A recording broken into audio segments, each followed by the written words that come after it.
So this weekend, we experienced our fifth annual Kitori Kirtan Festival at the ashram.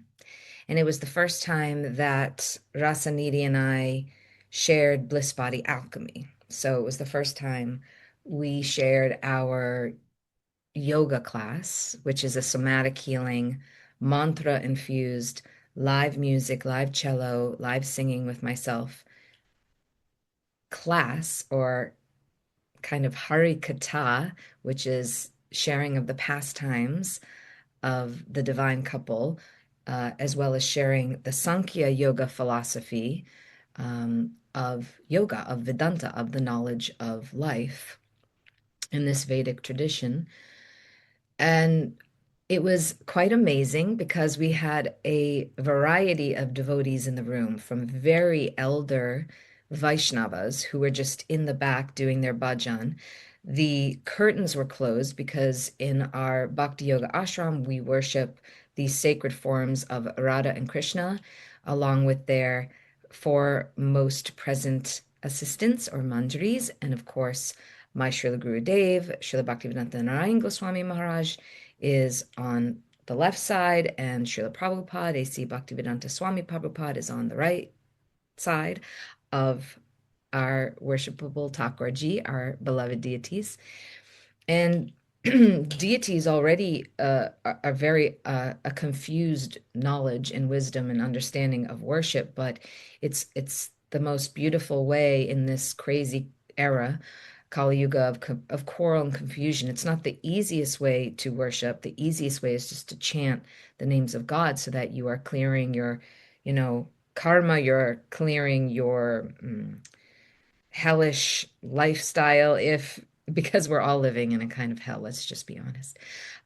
It's clearing the mind, the intelligence, and the ego, as well as, of course, the body, so that we can be free to love and honor and serve our divinity, and as well as Guru, the Guru inside of us, the Guru outside of us. In our line, there are formed uh, Vaishnavas always on the planet, those worshiping and speaking purely from Vedas. It's very rare, and I'm very lucky to have mine. So, anyway, I was teaching to this group of Vaishnavas in the room. They were just chanting their mantra or waiting for the curtains to open after class so that they could see the deities again. And so there was no offense being made. It was really a beautiful thing. And I'm very humbly honored to be the only Vaishnav who's ever taught yoga in that space. Um, there were younger Vaishnavs who had come for the festival who popped in and found out this yoga was happening, and they just got right in, and we were ecstatically moving and dancing and chanting and praying with our bodies and feeling freedom to open up and express our form of divinity and our form of our God spark. There were also people visiting who were newer to the practice, who probably have done yoga a million times, or meditation a million times, or sound baths, or sound healing, or somatic healing, various forms of integrating the body, mind, and spirit for nurture and health. They were in there, and then we had, of course, our big circle of devotees uh, and visiting friends from Boston and people from other countries. It was pretty awesome. And I was really honoring and remembering how important it is to share, as we do, the Sankhya yoga philosophy, the recognition that bhakti, as the crest jewel of all the Vedas, it is the fifth primary and prime goal of the other four types of yoga that come before it. And so Sankhya is really understanding primeval, primal nature, material nature. And so, of course, Sankhya yoga philosophy is about health. And we know that when we're discovering who we are in life, your purpose, every New Age teaching, every human teaching talks about us being humans, who we are, what our purpose is. We call that Dharma. Really, it means wisdom. It doesn't just mean purpose, but it's usually shared as purpose, but it means our wisdom, what our life is about, what our goals are. That will help us understand how to make wealth, our artha, our also our expression in the world, what we're doing, helping our seva, helping us serve, whether you're wealthy because you're healthy or you're wealthy because you actually work in some job that helps feed your family, and then you're giving your tilling to your church or your temple, or you have many nonprofit projects. That's kind of like what we do, the ecosystem of Jaishree Yoga and Soul Mapping Matrix and Soul Culture Yoga. The whole ecosystem is about understanding our purpose, our wealth, our health, and then we can serve uh, our natural instincts. And there's a word calm, which means lust, but actually it's like our worldly pleasures and our worldly desires as human beings that can be geared and shifted towards our spiritual service. And while in many yogic philosophies, most of them consider the treasure of yoga to be moksha, which is translated to liberation or freedom. Um, it's a very watery state of being. I also like to think of Dharma, Artha, Kama, and Moksha in, as fire, earth, air, and water. But anyway, uh, we know that although moksha and liberation is a nice neutral place to be, and it's very important as a healer, it's very important for us in our soul culture journey as leaders, as teachers, as priests and priestesses of whatever we are offering in lineage that serves humanity, to come to a moksha state, a liberated state, because that's where you can be neutral. And that neutral state, which like in Chinese medicine we'd call metal, right? That neutrality, first thing we learn as a yoga teacher is how to be neutral, or as an actor, you learn how to be neutral. It's important because we can be less reactive there. You can be more responsive. And being responsive is how we can grow into leading. And leading, as in holding a container, holding a lineage, holding an ashram. That's pretty much what we are working towards in our mandali work, in our circle of seekers and healers and leaders, moving into that next phase of you building your legacy. So back to the class.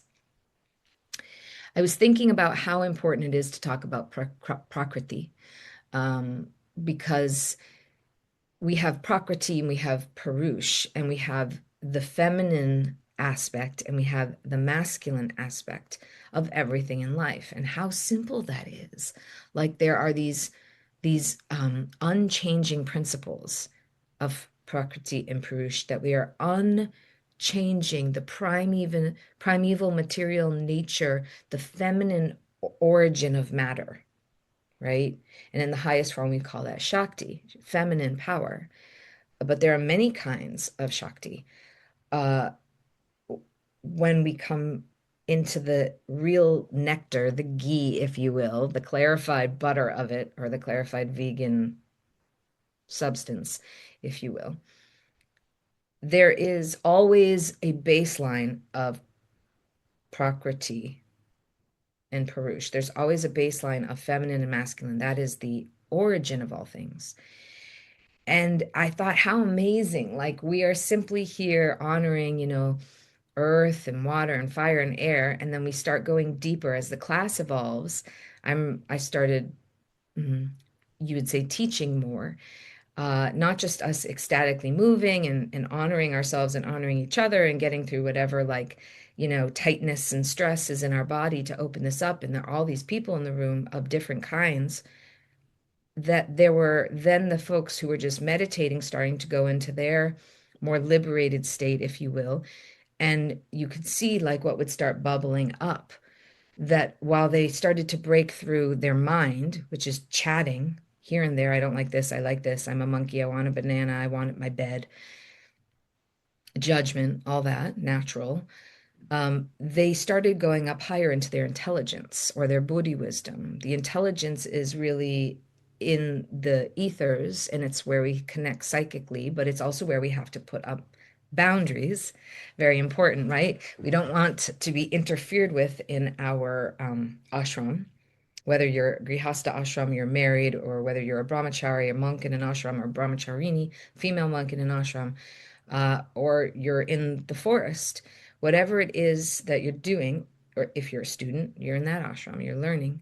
You don't want to be totally interfered with. So the intelligence is giving this kind of memory, a memory of, oh, I know this. Oh, I've done this. Oh, this feels right. Oh, this feels natural. This feels grounded.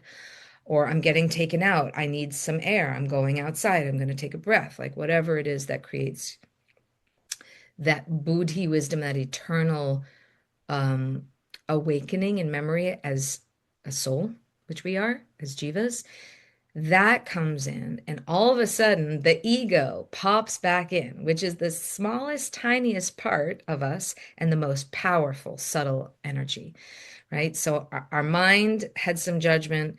We have a moment and clear through the physical movement and the breath and the pranayam and the moving around the room to shake up. This is very important in Bliss Body Alchemy, to take yourself off the mat and into the world and into the room so that you realign. It's that second phase of Soul Mapping Matrix for those of you who follow, of recognizing your awareness, your judgment, your discomfort, and shifting in the portal. So you reorient yourself.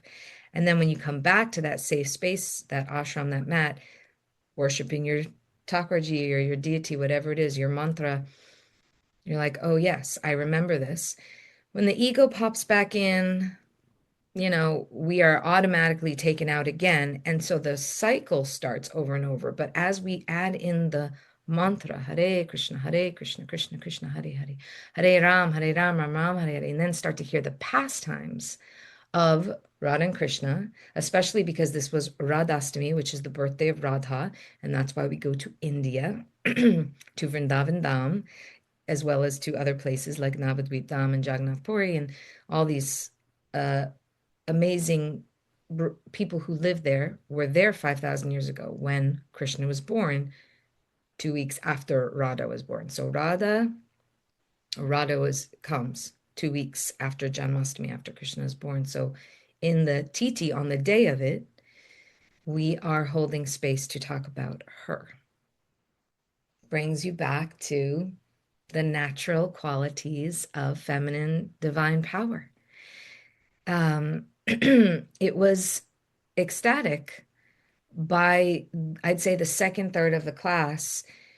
The devotees who were in the room, especially the senior ones in the back of the room, were just like, like when you're in a good class, you repeat lines like, Hare Nam, Hare Nam, Hare Nam, Eva Kevalam, Kalo Nasteva Gatir, like a simple one for devotees. Like, there's nothing better than chanting the holy name, nothing better, nothing better. That this is what we're doing. Everyone starts to repeat those mantras and the phrases. So it was really awesome class. And by the end, no one was really thinking about the gunas or the modes of material nature. No one was actually thinking about, whether this was in Rajagun, mode of passion, or Tamagun. It was definitely not in a mode of ignorance. No one was really thinking about their mind, their manas. They were in either a sitting manasi seva, serving, or they were in a physical mandali movement seva through their body, which is what asan is. Asan is a seat, but if you're ecstatically finding a place to move and then learning the correct alignment, I've been teaching for 20 years, so it's there, like the muscle memory and the understanding of your body and taking yourself out of your joints and then freeing yourself up and remembering to drop the mask that we're always carrying. Eventually, you're not thinking of just your prana, life force energy, or, samana prana and all the different directions. You are in a state of service to your divinity, which means your spark connected with all the other sparks is going higher and higher and elevating out into the world. So basically, it was a beautiful moment for me to remember how bona fide it is to practice good yoga, if you will, asana, if you will, the alchemy of bliss through your body. That's why we call it Bliss Body Alchemy, to get into the seva or service of your divinity, specifically for devotees and for Vaishnavas, which many know, but even the older senior devotees, the Prabhupada disciples, the Bhakti Tirtha Swami, all these like senior Vaishnavas who can remember in their body and in their mind what it is to be in right alignment. That is your magnetic presence. That is your Dharma. That brings you into a state of empowerment. And then when you go out in the world and lead from that, there is a level of neutrality that means you have gained a sense of emotional intelligence or emotional maturity, because emotions are going to fluctuate. And it is the nature of this material world to throw you off guard, to completely confuse you, and to take you off your center. And all of the practices, what we call the tools in Soul Mapping Matrix in the second realm, where we're working on maintenance so that we can deal with Tamagun and Rajagun without losing ourselves too often or too deeply. Rather take like a day in bed than a year. So we're working with that to understand like the ahankara, the ego, the self-identifying with the negativity in the world, that we are not that we are actually eternal. And by entering into that container of a yoga class or of a breath work or of something where you are awakening your Buddhi wisdom, you're awakening your soul's contentment, santosh, right?